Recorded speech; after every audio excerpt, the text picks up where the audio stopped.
Дәмді балмұздақтар. 2 ғана затпен дайын болатын дәмді оңай балмұздақ жасаймыз. Ол үшін бізге 300 грамм сүт және дүкенде сатылатын құрғақ смес. 2 түрлі сместен балмұздақ жасаймыз. Құлпынай дәмдес және пломбир. Балмұздақтарымызды қолдың сүтімен және кез келген дүкенде сатылатын сүтпен жасауға болады. Видео ұнаса, лайк басып, каналға жазылып, комментарий қалдырыңыздар.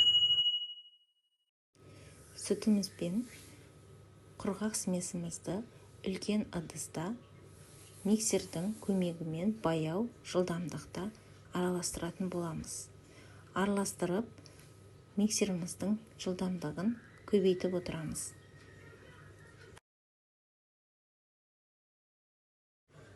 Құлпынай дәмдес балмұздағымызды да дәл осылай жасаймыз. 300 грамм сүт, 1 пакет смес.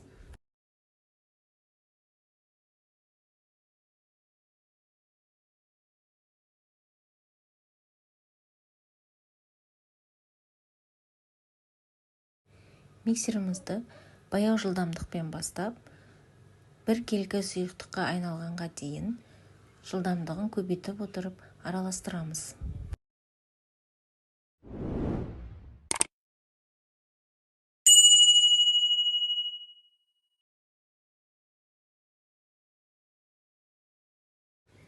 Дайын болған смесімізді контейнерге құйып, қақпағын жауып, мұздатқышқа 6 сағатқа мұздатып қоямыз.